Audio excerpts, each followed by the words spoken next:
This is my review session for the June 2015 comic Bento box. If you just got done watching the comic block reviews, thanks for sticking around. If you're new to this one, welcome.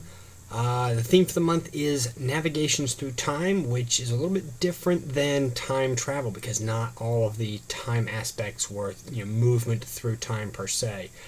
We're going to start with The Valiant, Volume 1, obviously by Valiant. It's rated T+, by Jeff Lemire, Matt Kint on writing duties, and then Paulo Rivera and Joe Rivera on art. This reprints The Valiant issues 1 through 4. It's 112 pages, $9.99. Original cover price was $12, so you definitely see some value out of that compared to buying the loose issues.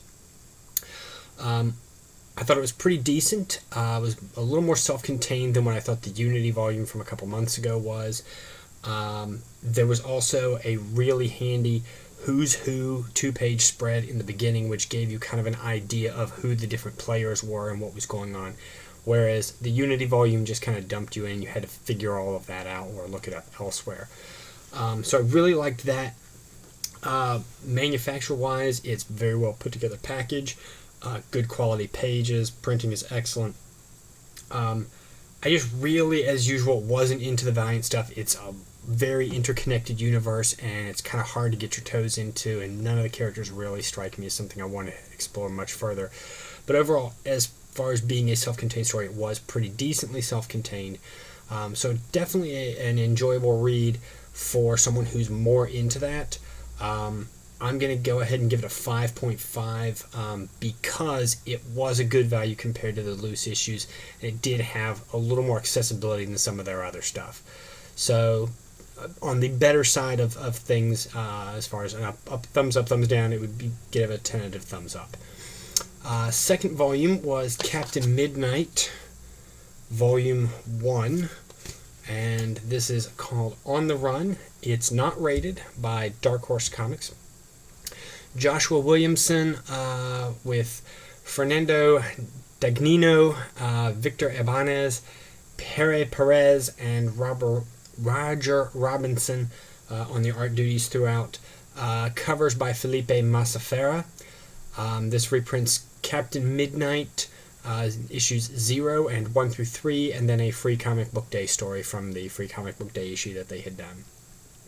112 pages, $14.99 cover on this. Original price for the issues, again counting $0 for that Free Comic Book Day issue, is $12. So not the value that you were seeing with some of the other things that have come out. So you've got more invested in the collection than you would in loose issues. Decent story, liked it, but I think I'm going to have to hold back some of the points on it because of the value comparison there being like 30% different. I'm gonna go with a 6.0 on this. Slightly better. I mean, it was a decent story, slightly better, more towards a thumbs up than a thumbs down. But like I said, I just really wasn't keen. I'm thinking that the value in having a collection needs to be apparent, for almost everything.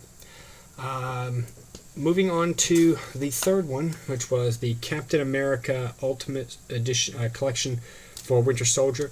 This was originally done as 2 separate volumes, but this again is a Marvel, obviously, book. It's rated T+, script by Ed Brubaker with art from Steve Epting, Michael Lark, John Paul Land, Tom Palmer, Mike Perkins, and this reprints Captain America Volume 5, 1 through 9, and 11 through 14. 304 pages, $24.99. Original cover price on those 13 issues would have been about $39. So there's definitely, almost 50% off. It's about 40% off. So there was definitely some value in this as opposed to the other individual issues. Now, if you had bought the 2 Winter Soldier volumes 1 and 2 separately, those would have been $32, so not as much savings off of cover price as this one was, but definitely this combined volume was just an excellent way to pack all of that into one package. I'm going to give it a 7.0. The script was very well done. The pacing was excellent. Art was beautiful throughout. Loved everything about that. The thing that I just really have as a hang-up is the story revolves around breaking one of those tropes. He trotted out Bucky and brought him back as the Winter Soldier. The dead can't be dead thing that's, a cycle of death and resurrection just because a new writer wants to do it is, to me, leaves a bad taste in my mouth. I'm not sure where it went after this volume because I haven't read anything else other than to know that there is some time that Bucky, or the Winter Soldier, however you want to call him, spent as Captain America later on, so I'm not sure what the further development was, but as far as just this volume, I thought it was pretty decent and I liked it. I just am not sure about what the ramifications were afterwards. So the last volume in this month was Painkiller Jane Terminator. It's Painkiller Jane versus Terminator Volume 1, Time to Kill. This is by Dynamite. It's rated T+. Script by Jimmy Palmiotti, who is the co-creator of Painkiller Jane, and art duties were Nigel Rayner. This reprinted Painkiller Jane Volume 2, 4, and 5, and Terminator 2 issues 6 and 7 from the mid-2000s. It's 104 pages, $14.99. Original cover price was $14 for those 4 issues. So, again, it's bad, but it's not as bad as what we saw with the Captain Midnight one, rather. So I'm going to hold back a little bit on that. I really love the Terminator stuff. I've never been introduced to Painkiller Jane before before this volume, so I wasn't real sure how that interacted, but I thought it was a real interesting way that Palmiotti brought that character into the Terminator universe without really disrupting what else was going on in the Terminator mythos. So pretty decent read. I'm going to give it a 7.0. Again, I would have given it higher than that if it wasn't for that price discrepancy. As far as the theme goes, I thought it was interesting because we had a character in the Valiant, the Eternal Warrior, who just was an immortal. He was moving through time differently than everyone around him in that he didn't have any changes. We had Captain Midnight, who was thrust forward in time through that event in the Bermuda Triangle. Captain America and the Winter Soldier both moving from World War II era into the modern era through a period or several periods of being in suspended animation and awakened.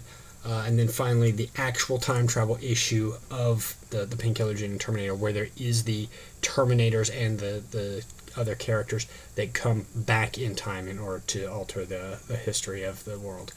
So interesting that all of those different ways that we have interactions through time were all brought together in this one theme. So I thought that was a really well curated idea because they weren't all just time travel stories.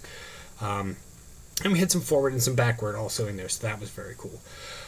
Total value for this box was $65, so compared to your box price, that was a pretty decent haul.